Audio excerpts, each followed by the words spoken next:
दोस्तों आज जो अपन टॉपिक पढ़ेंगे that will be the fractional part function. ये भी एक प्रकार का फंक्शन है जिसको अपन स्टडी करेंगे। ग्रेटेस्ट इंटीजर फंक्शन के बाद ही इसको पढ़ा जाता है। आइए देखें कि क्या कहना चाहते हैं ये फंक्शन। सबसे पहले आप ये देखो, कोई भी जो नंबर होता है, लेट्स सपोज से नंबर, अगर आपके सामने मैं कुछ भी नंबर ले लेता हूं 3.2, तो क्या इसके अंदर आपको कोई इंटीजर दिखा 3? और अगर मैं तुमसे कहूं कि बताओ डेसिमल वाला पार्ट क्या है 0.2, यही फ्रैक्शन होता है। यही क्या होता है? Fraction. Decimal part is what? Fractional part. अगर मैं तुमसे कहता हूं कि 4.3 है तो इसका मतलब क्या हुआ? 4 इंटीजर हो गया और 0.3 क्या हो गया आपका? ये आपका फ्रैक्शन पार्ट हो गया। मैं आपसे कहता हूं कि माइनस का 1.2 है, तो अब अगर आपको इसको ऐसे लिखोगे माइनस का 1 माइनस का 0.2, तो भैया ये ध्यान रखना कि फ्रैक्शन कभी भी नेगेटिव नहीं होता। बाद में आएंगे अपन फ्रैक्शनल पार्ट फंक्शन क्या होता है। पहले आप नंबर के बारे में समझो, फंक्शन बाद में क्रिएट करेंगे, पहले फ्रैक्शन क्या होता है ये समझते हैं। यहां पर लिखा हुआ है माइनस का 1.2, तो -1 इंटीजर हो गया और माइनस का 0.2। ये लिखना गलत है क्योंकि फ्रैक्शन कभी भी नेगेटिव नहीं होता। Decimal part can never be negative, ये हमेशा पॉजिटिव होना चाहिए अगर कोई भी नंबर अगर है तो अगर मैं इसको पॉजिटिव बनाऊंगा तो बताओ मेरे को यहां पे 1 ऐड करना पड़ेगा। अगर 1 ऐड किया तो 1 देखो सब्ट्रैक्ट भी किया। 1 ऐड क्यों किया? ताकि ये वाली क्वांटिटी क्या आ जाए? 0.8। इसका मतलब ये हो जाएगा माइनस का 2 प्लस का 0.8, ये हो गया -1.2 का फ्रैक्शन वाला डेसिमल वाला पार्ट क्या हो गया? 0.8। मतलब decimal part can never be negative. Sir इतना आप समझा रहे हो कि कोई भी नंबर है उसका एक इंटीजर पार्ट होता है और उसका एक फ्रैक्शन पार्ट होता है। इंटीग्रल पार्ट अपन स्टडी कर चुके। जैसे मैं कहता हूं आपसे कि 3.2 का ग्रेटेस्ट इंटीजर क्या होता था, हमें आंसर वो 3 ही देता था। याद करो, मैंने लास्ट टाइम कहा था कि 4.3 का ग्रेटेस्ट इंटीजर आंसर क्या देगा? तो 4 कहेगा। माइनस का 1.2 का ग्रेटेस्ट इंटीजर अपन ने बात करी थी, माइनस का 2 दे रहा था, तो ये हमेशा माइनस का 2 दे रहा है। इसका मतलब कोई भी नंबर जो होगा उसके अंदर 2 पार्ट होंगे, एक उसका फ्रैक्शनल पार्ट और एक उसका इंटीग्रल पार्ट। तो इंटीग्रल पार्ट बताता है ग्रेटेस्ट इंटीजर फंक्शन। आज अपन पढ़ेंगे उसका जो डेसिमल पार्ट होगा वो भी एक प्रकार का फंक्शन होगा जिसको डिनोट करते हैं अपन ऐसे कर्ली ब्रैकेट के अंदर। इसका मतलब जो अपन स्टडी करने जा रहे हैं वो y = fx = कर्ली ब्रैकेट के अंदर लिखा हुआ है x, और जब तक ये मेंशन ना हो अलग से कि where this curly bracket represents fpf, अगर ये fpf डिनोट नहीं करता तब तक आपको इसको ब्रैकेट ही मानना है। लेकिन अगर ये लिखा हुआ है तो ये फ्रैक्शनल पार्ट फंक्शन हो गया। यही सिंबल होता है fpf का, और ये पूरा का पूरा क्या हो गया? फंक्शन। इसका मतलब होता है कि कोई भी नंबर अगर आप ले रहे हो, कोई भी नंबर n लिया, तो उसका एक ग्रेटेस्ट इंटीजर, उसका एक इंटीजर होगा और उसका होगा फ्रैक्शनल पार्ट। तो ये अपन स्टडी कर चुके हैं, आज अपन यही स्टडी करेंगे। तो ये n का फ्रैक्शनल पार्ट हो गया। तो इन दोनों से मिलके क्या बनता है? नंबर बनता है। तो कुल मिला के आज अगर मैं आपसे कहता हूं कि बताओ चलो 3 है, इसके अंदर तो कोई फ्रैक्शन है नहीं, तो फ्रैक्शन क्या हो जाएगा? 0। और मैं आपसे कहता हूं कि भैया इसका इंटीग्रल पार्ट क्या था, आप बोलोगे 3। मैंने कहा भैया माइनस का 2.8, तो माइनस के 2.8 में ध्यान रखना, ऐसा बिल्कुल नहीं लिखोगे माइनस का 2 माइनस का 0.8, क्योंकि decimal part can never be negative. तो क्या करना पड़ेगा? -1 किया और यहाँ पे +1 किया, ये दोनों भाई साहब मिलके क्या हो गए? 0.2, और ये कितना हो गया? -3। अब देखो डेसिमल पार्ट पॉजिटिव बन गया। यही आपका -2.8 का क्या है? फ्रैक्शनल पार्ट है। क्या बात समझ में आ गई? तो इसका मतलब आज जो अपन स्टडी करने वाले हैं वो ये वाला फंक्शन स्टडी करने वाले हैं। इसका मतलब हम उस फंक्शन का फ्रैक्शनल पार्ट स्टडी करने वाले हैं। अब आप देखो, मैंने आपके सामने बहुत सारे एग्जांपल लिए कि मैंने एग्जांपल लिया 3.2 का फ्रैक्शनल पार्ट, तो आपने क्या आंसर दिया? देखो 0.2, तो आपका आंसर आ गया 0.2। इसका मतलब ये हुआ कि जो डेसिमल वाला पार्ट होगा उस नंबर के अंदर वही आपका आंसर होगा। मैंने कहा 1.28 का फ्रैक्शनल पार्ट, तो आपका आंसर क्या आएगा? 0.28। मैंने कहा 0.56 का फ्रैक्शनल पार्ट, तो आपका आंसर क्या आया?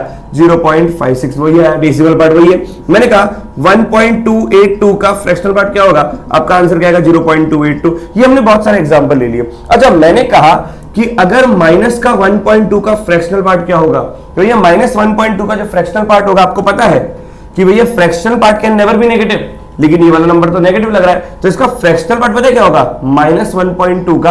अभी कौन सा दिख रहा है आपको फ्रैक्शनल पार्ट? माइनस का 0.2, लेकिन माइनस का 0.2 होगा नहीं। क्यों? क्योंकि ये नेगेटिव नहीं होता, तो इसको पॉजिटिव बनाऊंगा +1 करके, तो ये कितना आ जाएगा? 0.8। तो आप ये समझिए कि यहां पर नेगेटिव नंबर में थोड़ी सी दिक्कत आई। अब देखो वो दिक्कत भी मैं खत्म कर देता हूं। डेफिनेशन ये होती है कि कोई भी नंबर जो होता है उसके दो पार्ट होते हैं, एक उसका इंटीग्रल पार्ट होता है, एक उसका फ्रैक्शनल पार्ट होता है। हम हमेशा फ्रैक्शनल पार्ट को पता है कैसे डील करते हैं कि नंबर में से उसका इंटीग्रल पार्ट सब्ट्रैक्ट कर दूं।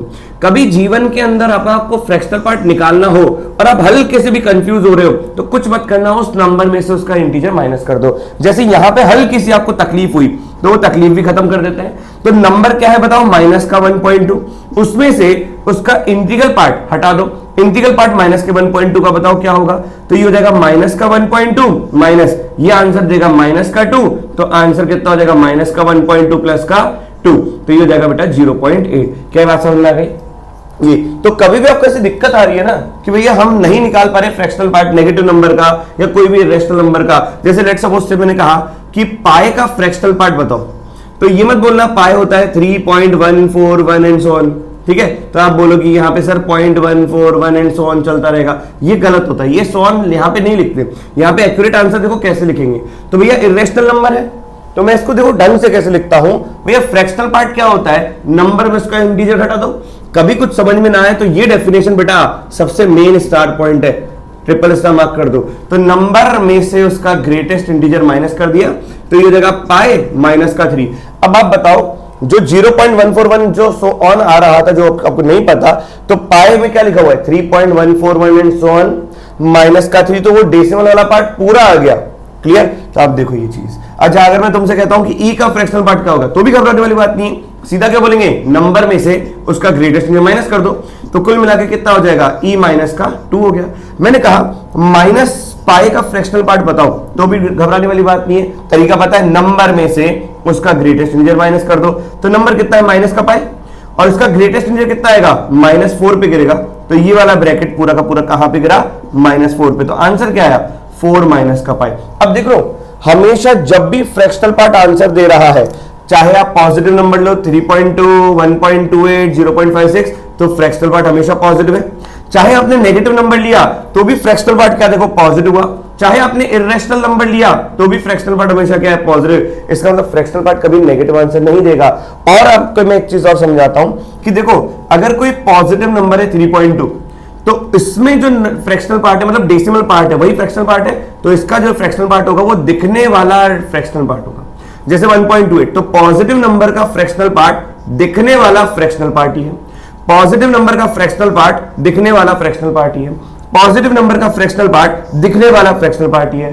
और आप देखो इस चीज को, नेगेटिव नंबर का जो फ्रैक्शनल पार्ट है -1.2, तो नेगेटिव नंबर का जो फ्रैक्शनल पार्ट है वो दिखने वाला फ्रैक्शनल पार्ट कितना हो रहा है 0.2, उसको 1 में से सब्ट्रैक्ट कर दो, तो नेगेटिव नंबर का फ्रैक्शनल पार्ट 1 में से उस फ्रैक्शनल पार्ट को सब्ट्रैक्ट कर दो। मतलब पॉजिटिव नंबर का फ्रैक्शनल पार्ट तो दिखने वाला फ्रैक्शनल पार्ट वही लिख दो, और नेगेटिव नंबर का फ्रैक्शनल पार्ट क्या होगा 1 में से उस फ्रैक्शनल पार्ट को घटा दो। जैसे अपन एक और क्वेश्चन करें, मैंने कहा आपके सामने कि 0.281 क्या पॉजिटिव नंबर है, इसका फ्रैक्शनल पार्ट क्या होगा 0.281, सिंपल सी बात है। मैंने कहा 56.321 ये पॉजिटिव नंबर है, इसका फ्रैक्शनल पार्ट क्या होगा दिखने वाला फ्रैक्शनल पार्ट। लेकिन मैंने कहा कि यहां पे लिखा हुआ है 2.8, तो बताओ माइनस का अगर 2.8 कर देता हूं तो यहां पर क्या चलेगा 1 माइनस का दिखने वाला फ्रैक्शनल पार्ट। अब दिख कौन रहा है 0.8, वो फ्रैक्शनल पार्ट दिख रहा है लेकिन 1 माइनस, तो किसी भी नेगेटिव नंबर का फ्रैक्शनल पार्ट कितना होगा 1 में से वो माइनस कर दो। नहीं तो आपको तो तरीका पता है कि माइनस का 2.8 नंबर में से उसका ग्रेटेस्ट इंटीजर घटाओ और एकदम लाइफ सेट हो जाएगी। माइनस का 2.8 प्लस का 3, answer is 0.2। Is the point clear everybody? इसमें कोई डाउट, किसी भी बच्चे को डाउट है ना? तो अपन ने बहुत सारे एग्जांपल लिए, लेकिन इन सारे एग्जांपल में जो अपन समझ रहे हैं वो क्या है कि सबसे इंपॉर्टेंट बात कि जो अपन फंक्शन स्टडी कर रहे हैं y = fx = fractional part of x, इसकी मेन डेफिनेशन क्या है कि किसी भी नंबर को अपन दो तरीकों से लिखते हैं, उसके अंदर उसका ग्रेटेस्ट इंटीजर पार्ट होता है और एक उसका फ्रैक्शनल पार्ट डेसिमल पार्ट होता है।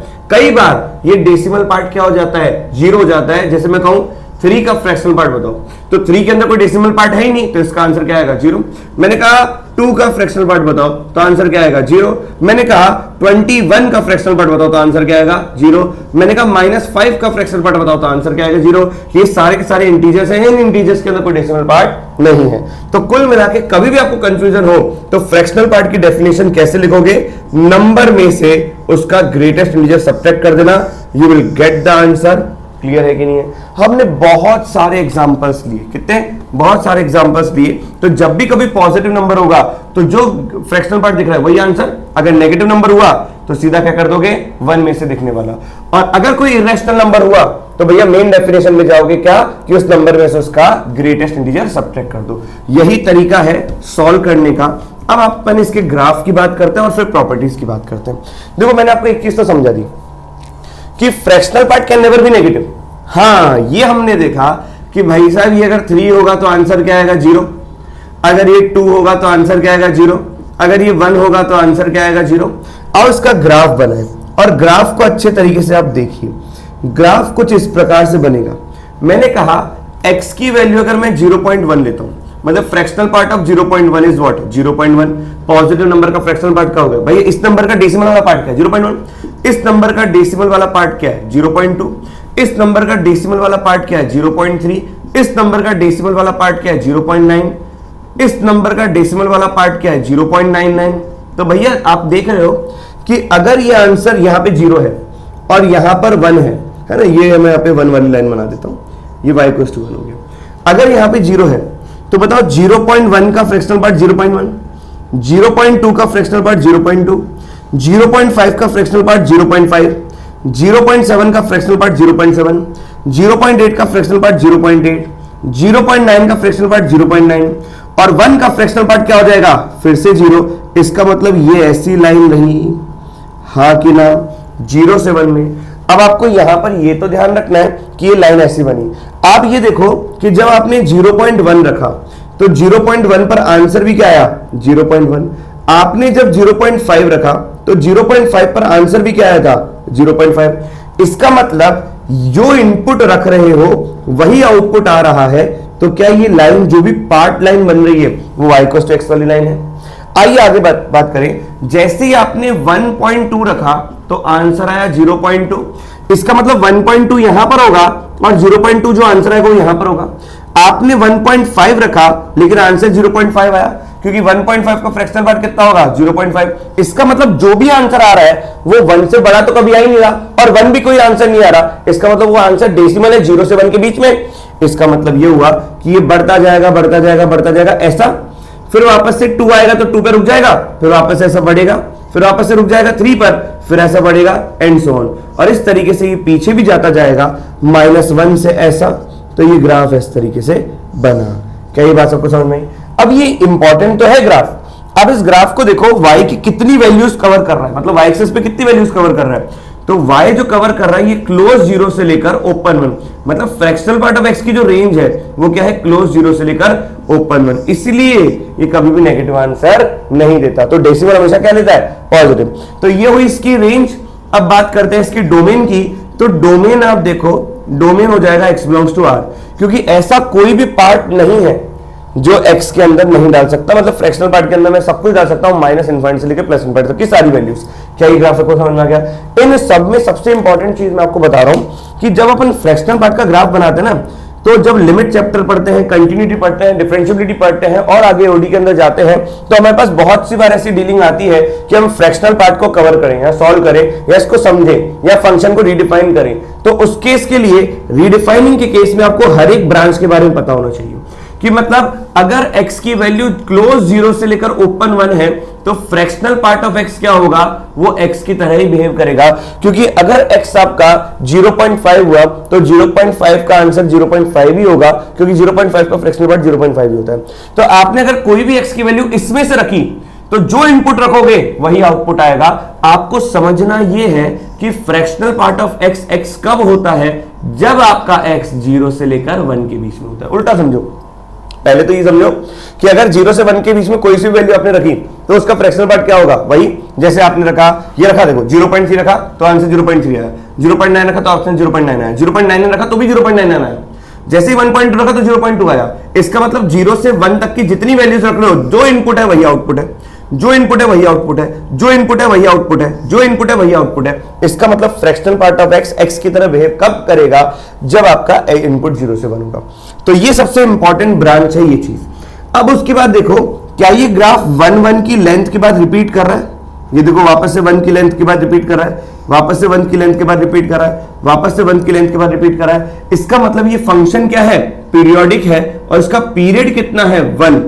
इसका मतलब ये हुआ कोई भी ग्राफ एक सर्टेन इंटरवल ऑफ टाइम के बाद अगर वापस से अपनी वैल्यूज को रिपीट करता है, मतलब वैल्यूज मतलब y को रिपीट करता है, जो भी y की वैल्यूज है उनको रिपीट करता है एक सर्टेन इंटरवल ऑफ टाइम के बाद, तो वो फंक्शन पीरियोडिक कहलाता है और उसका पीरियड उतना ही होता है जो सबसे स्मॉलेस्ट इंटरवल पे वो वापस से रिपीट करता है और वो इंटरवल हमेशा पॉजिटिव होना चाहिए।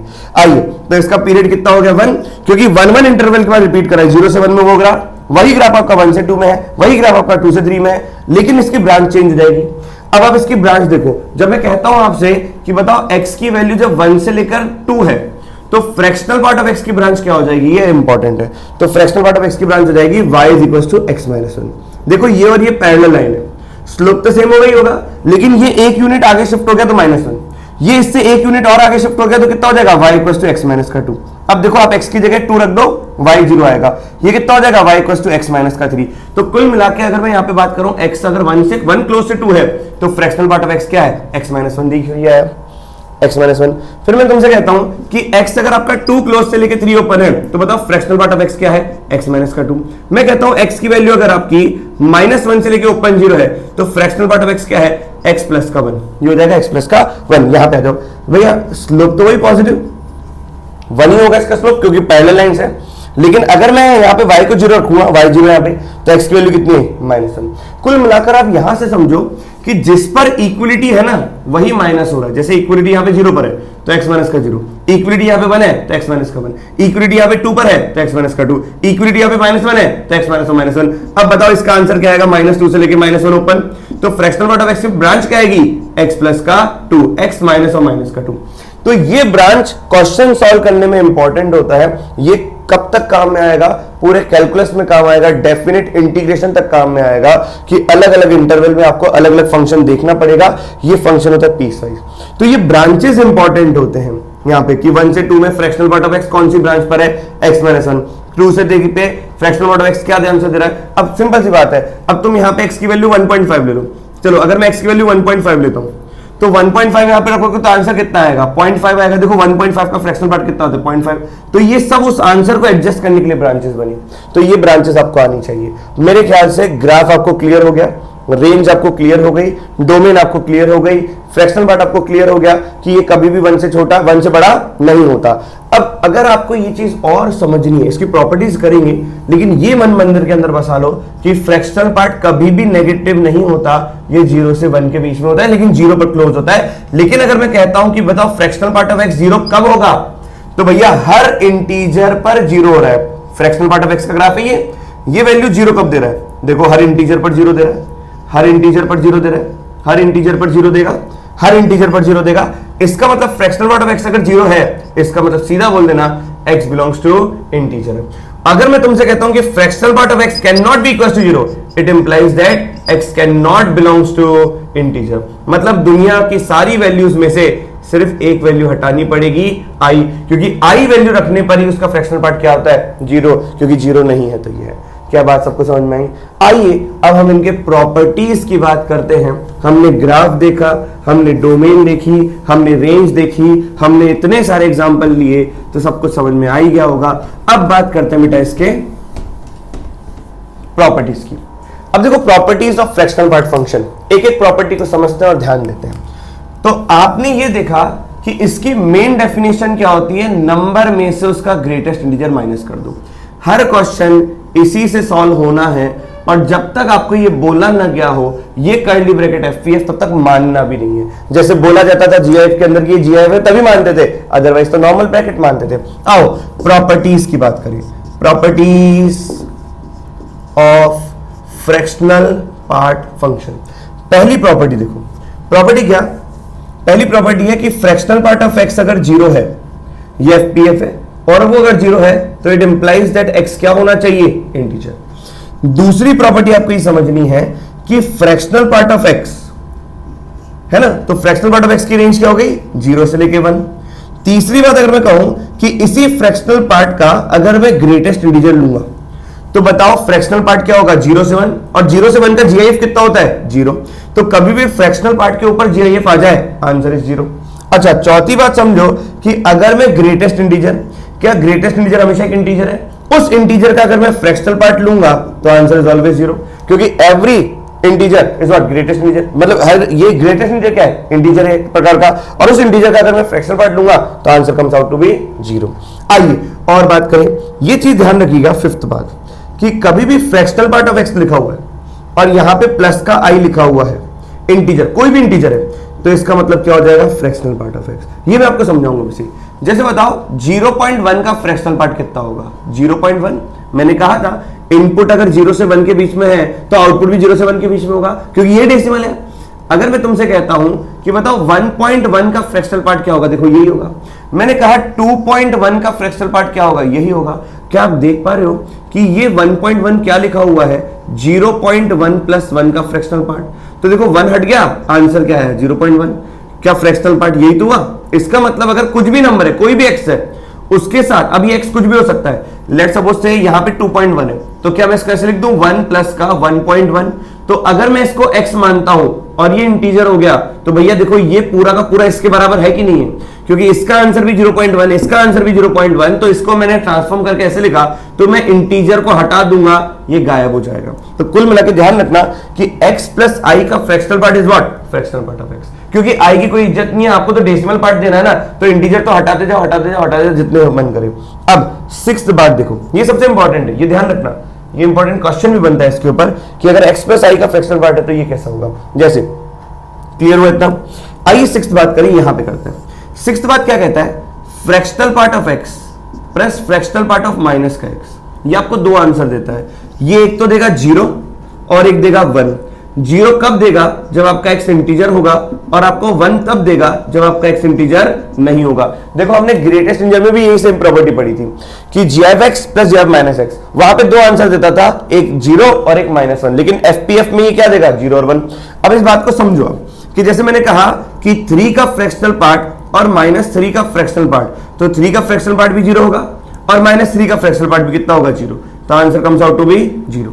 जैसे मैंने कहा 3.1 का फ्रैक्शनल पार्ट प्लस माइनस 3.1 का फ्रैक्शनल पार्ट, तो आपको बहुत अच्छे तरीके से समझाया। बताओ पॉजिटिव नंबर का फ्रैक्शनल पार्ट क्या होगा, जो दिखने वाला है वही फ्रैक्शनल पार्ट, और नेगेटिव नंबर का फ्रैक्शनल पार्ट क्या होगा, 1 में से दिखने वाला फ्रैक्शनल पार्ट सब्ट्रैक्ट कर दो, तो ये भाई साहब चल बसे, तो आंसर क्या है 1। जैसे बोला कि पाई का fractional part plus minus pi का फ्रैक्शनल पार्ट, तो क्या होगा, पाई का फ्रैक्शनल पार्ट कितना, ये आपको बताया था कि इर्रेशनल नंबर का फ्रैक्शनल पार्ट, या कभी भी किसी क्वेश्चन में आपको दिक्कत आ जाए, सीधा मेन डेफिनेशन पे जाए, उस नंबर में से उसका इंटीजर माइनस कर दें, तो यहां पे पाई में से उसका ग्रेटेस्ट इंटीजर माइनस कर दिया, प्लस का माइनस पाई में से उसका ग्रेटेस्ट इंटीजर माइनस कर दिया, तो ये आपका आंसर है। बताओ क्या ये पाई माइनस का 3 है, क्या यहां पे प्लस का माइनस पाई प्लस का 4 हो गया, तो ये और ये चला गया, 4 माइनस का 3 कितना हो गया, 1। क्लियर हुआ कि नहीं हुआ, तो ये आपका आंसर आ गया। देखो हमेशा आंसर क्या बना रहा है, जब अंदर वाली क्वांटिटी इंटीजर नहीं है, तो ये प्रॉपर्टी आपको ध्यान रखनी पड़ेगी। हाँ, और कुछ बातें आपको ध्यान रखनी है, जैसे i इंटू एक्स का फ्रैक्शनल पार्ट, ये बिल्कुल बकवास है, ये कभी नहीं होता कि i और फ्रैक्शनल पार्ट ऑफ x कर दो। जैसे i by x by i का फ्रैक्शनल पार्ट, ये भी कुछ भी नहीं होता कि fractional part of x upon i कर दो, ऐसी कोई प्रॉपर्टीज वगैरह नहीं होती। तो इन सारी प्रॉपर्टीज से बचे। जो प्रॉपर्टी होती है हाँ कि अगर x प्लस i है तो वो i आप हटा दें, वो फ्रैक्शनल पार्ट इसी का होगा। ये मैंने आपको यहाँ पे समझा दिया। Is the point clear everybody, इसमें कोई डाउट किसी को? आइए अब अपन कुछ क्वेश्चंस लेते हैं। ये तो हुई प्रॉपर्टीज की बात, अब अपन सीधा जंप करते हैं क्वेश्चंस पर। अब देखो डोमेन के क्वेश्चंस, प्रॉपर्टीज पे क्वेश्चंस कैसे कैसे बनते हैं, तो आप वीडियो को जल्दी से पॉज करके नोट डाउन करें ताकि अपन आगे बात करें। अब देखो जैसे कुछ क्वेश्चन अपन बेसिक से लेते हैं, प्रॉपर्टीज के ऊपर एक दो क्वेश्चन लेते हैं, फिर एक एक चीज फ्रैक्शनल पार्ट की समझेंगे, डोमेन क्या होगा और रेंज क्या होगा, डोमेन क्या होगा और दूसरी कंडीशंस क्या होंगी।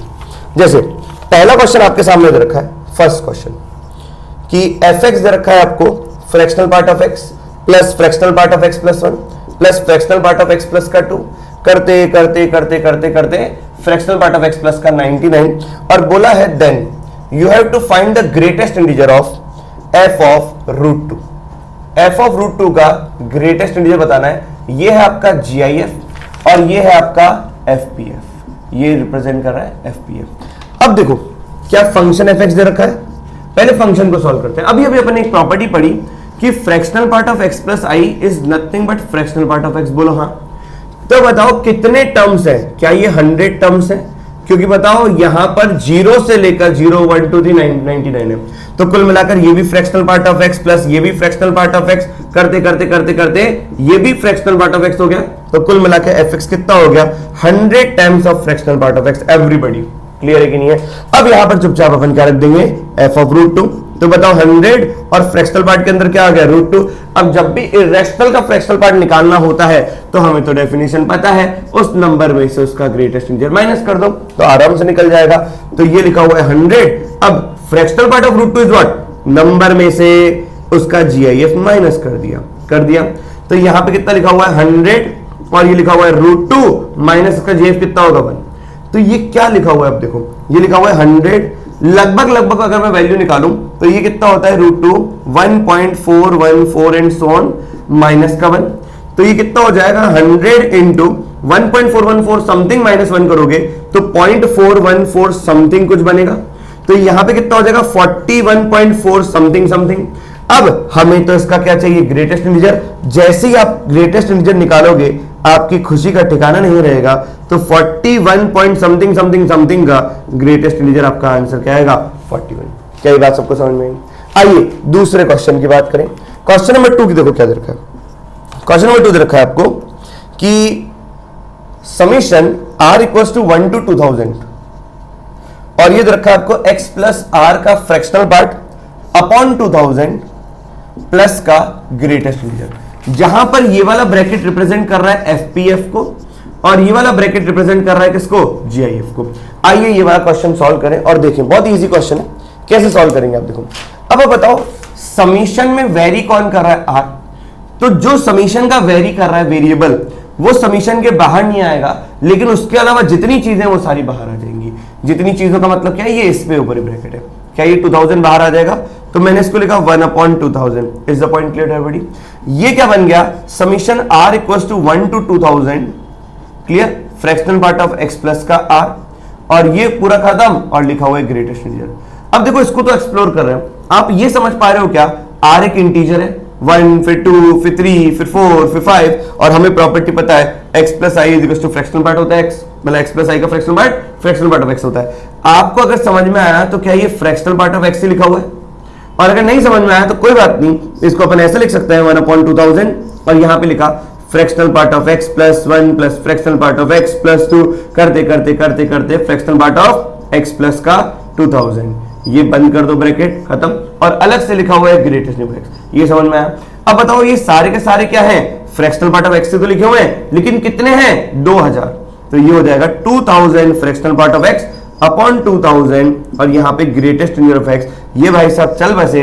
बताओ फ्रैक्शनल पार्ट और इंटीजर मिलके क्या आंसर देता है x? क्योंकि यही तो होता है कि x माइनस का ग्रेटेस्ट इंटीजर फ्रैक्शनल पार्ट, तो ये इधर आएगा तो ये x हो जाएगा। तो ये हो गया number. Is the point clear to everybody?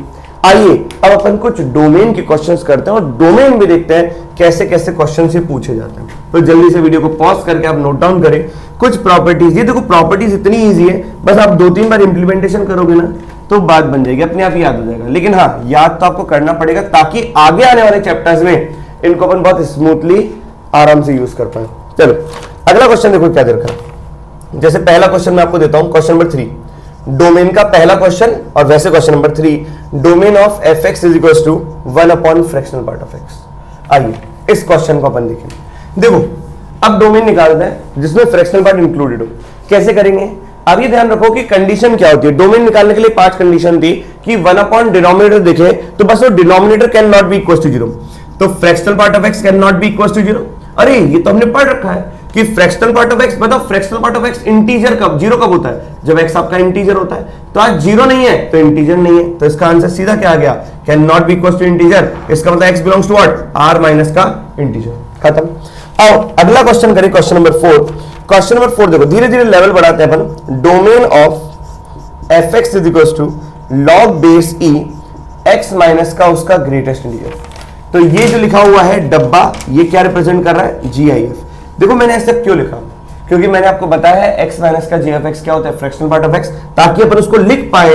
ये देखो क्या लिखा हुआ है कि log base e fractional part of x। अब बताओ इसकी कंडीशन लगा देते हैं। कंडीशन क्या होती है कि fractional part of x greater than 0। अरे हमें पता है कि फ्रैक्शनल पार्ट ऑफ x क्या होता है, 0 से बड़ा और 1 से छोटा। अब आप खुद सोचो, फ्रैक्शनल पार्ट ऑफ x 0 से तो बड़ा है, इसका मतलब वो तो होता ही है, इसका मतलब फ्रैक्शनल पार्ट ऑफ x 0 नहीं होना चाहिए। ये चिल्ला चिल्ला के कह रहा है भैया फ्रैक्शनल पार्ट तो 0 या 0 से बड़ा। अब 0 से बड़ा है तो क्या नहीं है, 0 नहीं है। इसका मतलब ये कहना चाह रहा है कि फ्रैक्शनल पार्ट ऑफ x 0 नहीं है। बाकी तो 0 से बड़ा तो होता ही है, बाकी 0 नहीं है, क्योंकि 0 0 से बड़ा हो सकता है, तो 0 से बड़ा है, 0 नहीं है। तो इसका मतलब fractional part of x can not be equal to 0, मतलब x can not be equal to integer. तो यहां पर भी आंसर क्या आया कि x can not be equal to integer. इसका मतलब x belongs to what, r minus का इंटीजर। क्या ये टैकल करना आया आपको? जैसे x² इज ग्रेटर देन 0 होता था तो हम क्या बोलते थे कि हाँ x² तो पॉजिटिव होता है, लेकिन x² 0 भी होता है, तो 0 और पॉजिटिव दोनों चलेगा। तो पॉजिटिव तो है, 0 नहीं है, इसका मतलब x 0 नहीं होगा। ठीक उसी तरीके से fractional part of x positive है लेकिन ये 0 भी होता है, वो नहीं है, इसका मतलब वो कंडीशन हटानी है। वो हटानी है, वो कब हटाएंगे? जब x इंटीजर होगा, तो इंटीजर ही हटा दो, तो 0 कभी होगा ही नहीं। क्या ये बात सबको समझ में आई? आइए अगला क्वेश्चन करेंगे। और अगला क्वेश्चन दे रखा है आपको domain, question number 5। Domain of fx is equal to root over x² minus का ग्रेटेस्ट इंटीजर ऑफ x², है ना। चलिए इन क्वेश्चंस को अब सॉल्व करते हैं धीरे धीरे। अब हल्का हल्का सा लेवल बढ़ाएंगे, लेकिन इसमें कितना भी लेवल आप बढ़ा दो, फ्रैक्शनल पार्ट अगर आपको समझ में आ गया तो बहुत इजी चीज हो गई। डोमेन के सारे क्वेश्चन बहुत आसान से होंगे। देखो पहली कंडीशन लगा दो भैया आप तो कि क्या हो जाएगी पहली कंडीशन, x² माइनस का ग्रेटेस्ट इंटीजर ऑफ x का square should be greater than equal to 0। आप बताओ क्या आपको ऐसा लग रहा है a² माइनस का b²? सोचो, अब a² माइनस का b² आपको लग रहा है तो क्या ये a माइनस का b हो गया और ये कितना हो गया a प्लस b, सही कि नहीं, ग्रेटर देन इक्वल टू 0। अब आप सोचो ये क्या लिखा हुआ है, फ्रैक्शनल पार्ट ऑफ x, और ये हो जाएगा x प्लस का greatest of x is greater than equal to 0। अब बताओ फ्रैक्शनल पार्ट ऑफ x ये पॉजिटिव होता है, क्या ये वाली पूरी टर्म पॉजिटिव है? हाँ, ये 0 भी होता है। बताओ 0 कब होता है? जब x आपका क्या होता है, इंटीजर। तो आपका x इंटीजर आंसर होगा, ये चीज ध्यान रखना, क्योंकि x इंटीजर होने पर ये वाली क्वांटिटी 0 बनेगी। तो 0 इंटू समथिंग, आंसर क्या आएगा, 0 आएगा। तो इक्वलिटी होल्ड कर रही है।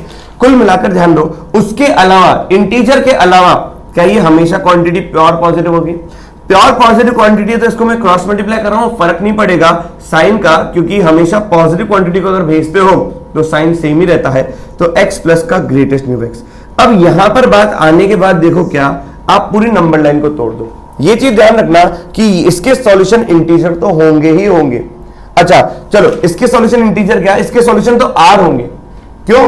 क्योंकि r के लिए पॉजिटिव है, लेकिन हमें ये देखना है कि ये पॉजिटिव तो ये भी पॉजिटिव होना चाहिए।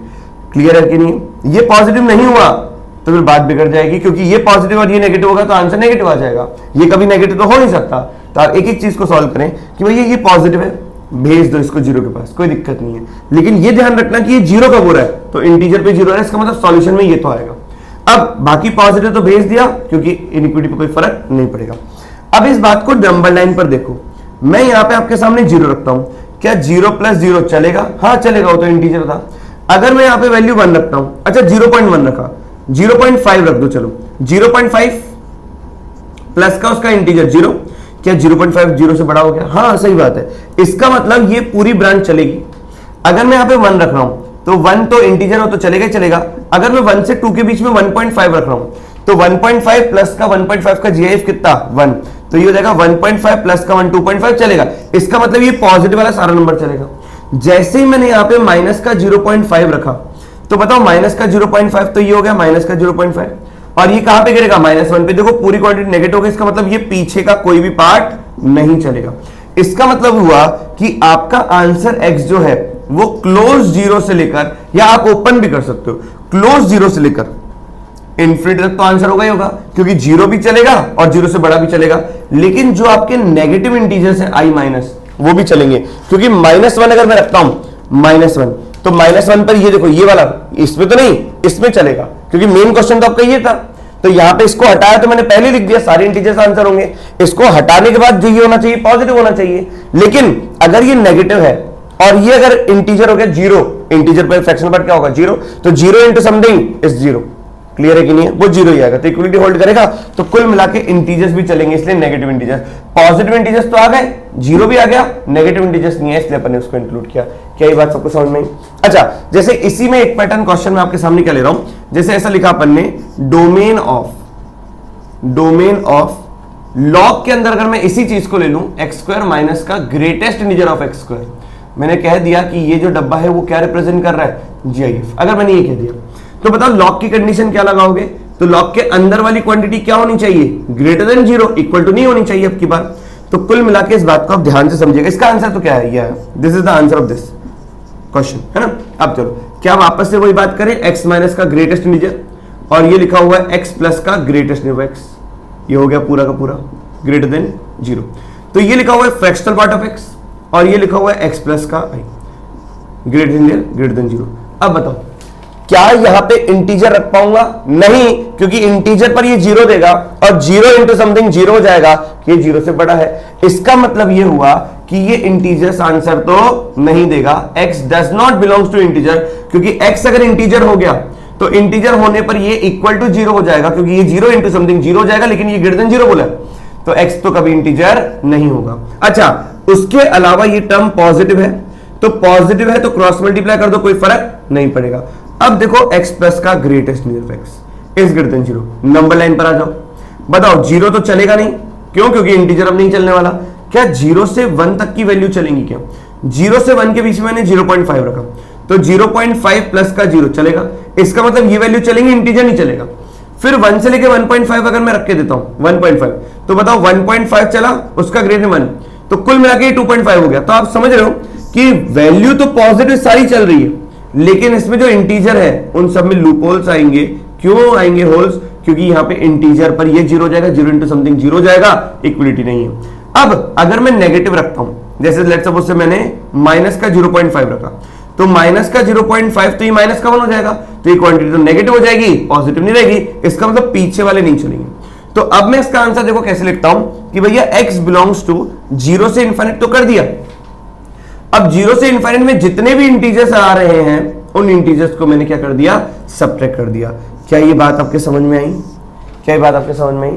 क्योंकि इंटीजर्स कौन से आ रहे हैं इसके अंदर, पॉजिटिव इंटीजर्स ही आ रहे हैं, वो अपन ने सब्ट्रैक्ट कर दिया। आप i प्लस लिखो या आप i लिख दो, इस सेट के अंदर जितने भी इंटीजर्स हैं वो सब माइनस होंगे। अब बताओ पहले यहाँ पे क्यों इंटीजर्स इंक्लूड हो रहा था, क्योंकि यहाँ पे इक्वल टू जीरो है, तो x अगर इंटीजर होगा तो इसका फ्रैक्शनल पार्ट जीरो हो जाएगा, लेकिन यहाँ पर इक्वल टू नहीं है, तो कुल मिला के इंटीजर्स तो आंसर नहीं होंगे। फिर बचे पार्ट को देख लो, इस बचे पार्ट का आंसर क्या आ रहा है, पॉजिटिव, लेकिन पॉजिटिव आ रहा है, इंटीजर इसकी वजह से नहीं होना चाहिए, इसलिए मैंने इंटीजर्स हटा दिए। क्या आपको क्वेश्चन समझ में आ रहे हैं? आइए आगे बात करें, अगले क्वेश्चन को देखो, क्वेश्चन नंबर 5, तो ये क्वेश्चन नंबर 6 है। आइए क्वेश्चन नंबर 7 की बात करें। अगला क्वेश्चन देखें, क्वेश्चन नंबर 7। आप वीडियो को पॉज करके जल्दी से नोट डाउन करते चलिए ताकि फ्रैक्शनल पार्ट अपने एकदम स्ट्रांग हो जाए। अब अगले दो क्वेश्चन में ले रहा हूं आपके सामने। क्वेश्चन नंबर 7, क्वेश्चन नंबर 7 दे रखा है आपको कि fx दे रखा है log fractional part of x to the base gif of x, और यहीं पे हाथों हाथ मैं आपके सामने क्वेश्चन नंबर 8 और ले रहा हूं, fx is equal to log greatest integer of x to the base fractional part of x। देखो दोनों बेहतरीन क्वेश्चन है ना। अब यहां पर क्या किया, बेस और ये नंबर ही तो इंटरचेंज किया मैंने कि भैया एक में gif आपका बेस में है और एक में आपका नंबर बेस में है, नंबर आपका gif है, तो नंबर gif एक बार नंबर में है और एक बार बेस में है, और एक बार फ्रैक्शनल पार्ट नंबर में है और एक बार बेस में। यहां पर ये रिप्रेजेंट कर रहा है fpf और ये रिप्रेजेंट कर रहा है gif, दोनों ही क्वेश्चन में सेम है। अब देखिए एक एक कंडीशन लगाते चलो। देखो क्या लॉग के अंदर जो फ्रैक्शनल पार्ट है वो पॉजिटिव होना चाहिए, इंटरसेक्शन ग्रेटेस्ट इंटीजर 1 नहीं होना चाहिए क्योंकि लॉग का बेस 1 नहीं होना चाहिए, और बात अगर करें अपन और बात करें तो इंटरसेक्शन में ग्रेटेस्ट इंटीजर क्या होना चाहिए, जीरो से बड़ा, सही कि नहीं। तो कुल मिला के समझो ग्रेटेस्ट इंटीजर अगर जीरो से बड़ा है तो ये इंटीजर में आपको सिखाया था मैंने जब पढ़ाया था gif, तो ये हो जाएगा greater than equals to what, 1।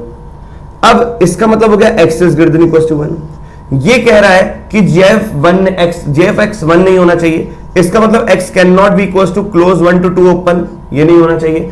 इसका मतलब 1 से तो बड़ा, 1 या 1 से बड़ा होना चाहिए, लेकिन 1 से 2 तक नहीं होना चाहिए। तो इन दोनों का इंटरसेक्शन क्या आएगा, इन दोनों का इंटरसेक्शन आएगा x is greater than equals to 2। अब बात करते हैं कि ये क्या कहना चाह रहा है। ये कहना चाह रहे, देखो यहां तक का तो इंटरसेक्शन अपन ने कर दिया, ये कहना चाह रहे हैं कि fractional part of x positive है। तो हमें तो पता ही है कि फ्रैक्शनल पार्ट ऑफ एक्स क्या होता है, जीरो या जीरो से बड़ा लेकिन 1 से छोटा, लेकिन जीरो से बड़ा होता है लेकिन जीरो नहीं होना चाहिए। अब अगर ये जीरो नहीं होना चाहिए तो इस बात को मैं कैसे लिख रहा हूं कि fractional part of x can not be equal to zero, क्योंकि अगर मैंने ये लिखा कि जीरो नहीं होगा तो भैया एक ही केस बता ना, जीरो से बड़ा होगा, सही बात है। तो कुल मिला के एक्स क्या नहीं होना चाहिए, इंटीजर नहीं होना चाहिए, क्योंकि हर इंटीजर पे फ्रैक्शनल पार्ट कितना देगा, जीरो। तो इन दोनों का अगर मैं इंटरसेक्शन करूंगा तो ये कह रहा है कि भैया 2 से लेके समस्त बातें लेकिन इंटीजर हटा दो। जितने भी इंटीजर्स आ रहे हैं वो सारे के सारे इंटीजर्स अपने को हटाने पड़ेंगे। क्या ये बात सबको समझ में आ गई? कौन कौन से? ये हो गया 2, 3, 4, 5 एंड सो ऑन। जो जितने भी इंटीजर्स आ रहे हैं अपने को सारे के सारे हटाने पड़ेंगे। Is the point clear everybody? अब इस बात को देखें हम, ये लिखा हुआ है क्वेश्चन नंबर 8 में, मैंने कहा fractional part of x positive हो क्योंकि बेस पॉजिटिव होना चाहिए। दूसरा, fractional part of x can not be equal to 1 हो। सही बात है, फ्रैक्शनल पार्ट कभी भी 1 नहीं होता, ये तो भैया ट्रू है for x belongs to R. अब फ्रैक्शनल पार्ट जीरो से बड़ा होता है तो ये कहना चाह रहे हैं कि भैया जीरो नहीं होना चाहिए, क्योंकि जीरो से बड़ा तो होता ही है, बस जीरो नहीं होना चाहिए। तो कुल मिला के एक्स इंटीजर नहीं होना चाहिए। ये कह रहा है एक्स बिलोंग्स टू आर, इन दोनों का इंटरसेक्शन। आइए एक और पार्ट सॉल्व करें नंबर के ऊपर। ये कहना चाह रहे हैं ग्रेटेस्ट इंटीजर जीरो से बड़ा होना चाहिए, क्योंकि लॉग के अंदर वाला नंबर जो है वो पॉजिटिव होना चाहिए। इसका मतलब ये कहना चाह रहे हैं इक्विटी पर लेके आओ तो 1 से बड़ा होना चाहिए। इसका मतलब x can be greater than equal to what 1। अब अगर मैं इन तीनों का इंटरसेक्शन लूं तो ये तीनों का इंटरसेक्शन ये कह रहा है कि x 1 या 1 से बड़ा हो, 1 या 1 से बड़ा हो, लेकिन इंटीजर नहीं होना चाहिए। क्लियर है कि नहीं है? तो ये दो क्वेश्चन थे। ये कह रहा है 2 से लेके इन्फिनिटी, लेकिन 2 भी नहीं आएगा। इस चीज को आप ऐसे भी लिख सकते हो 2 से लेके इन्फिनिटी माइनस का इंटीजर, और इस चीज को आप ऐसे भी लिख सकते हो और करके 1 से लेके इन्फिनिटी माइनस का इंटीजर। कुल मिला के ये हो गया। 1 क्लोज भी रखोगे तो कोई फर्क नहीं पड़ेगा, इंटीजर सब्ट्रैक्ट होना ही है। क्लियर है? आइए और क्वेश्चन की अगर अपन बात करें तो देखो अगला क्वेश्चन आपको दे रखा है क्वेश्चन नंबर 9। अगले क्वेश्चन में क्या बोला है देखो कि ये कह रहा है log y is equal to F X is equal to log greatest integer of 1 minus का x square to the base fractional part of 1 minus का एक्स स्क्वायर। आइए ये है एफपीएफ और ये है जीआईएफ। चलिए ये लिखा हुआ है, तो कुल मिला के कंडीशंस लगा दें। आप सोचो 1 माइनस का fractional part of x square का फ्रैक्शनल पार्ट ये 1 नहीं होना चाहिए। 1 माइनस का एक्स स्क्वायर का फ्रैक्शनल पार्ट ये पॉजिटिव होना चाहिए। और दूसरा कि 1 माइनस का एक्स स्क्वायर का जीआईएफ ये पॉजिटिव 0 से बड़ा होना चाहिए। अब जो मैं आपको एक एक चीज समझा रहा हूं उसको देखो। क्या fractional part of x positive ही होता है? बस ये क्वांटिटी क्या नहीं होनी चाहिए, ये क्वांटिटी 0 नहीं होनी चाहिए। इसका मतलब 1 माइनस का एक्स स्क्वायर इंटीजर नहीं होना चाहिए। इसका मतलब चलो देख लेंगे आगे, ये सब तो ठीक है। अब यहां पे बात करते हैं, ये 1 माइनस का एक्स स्क्वायर फ्रैक्शनल पार्ट कभी भी 1 नहीं होता। इसका मतलब हमेशा चलेगा for x belongs to R. X की वैल्यू कुछ भी रखो, एक्स स्क्वायर 1 माइनस का एक्स स्क्वायर का फ्रैक्शनल पार्ट कुछ भी निकालोगे वो कभी 1 होगा ही नहीं। तो एक्स कुछ भी रखो दुनिया का, उसका स्क्वायर कर लो, 1 में से सब्ट्रैक्ट कर लो, उसका एफपीएफ कभी 1 तक आएगा ही नहीं, क्योंकि एफपीएफ क्या होता है, डेसिमल है, 1 से छोटा होता है, 0 या 0 से बड़ा होता है।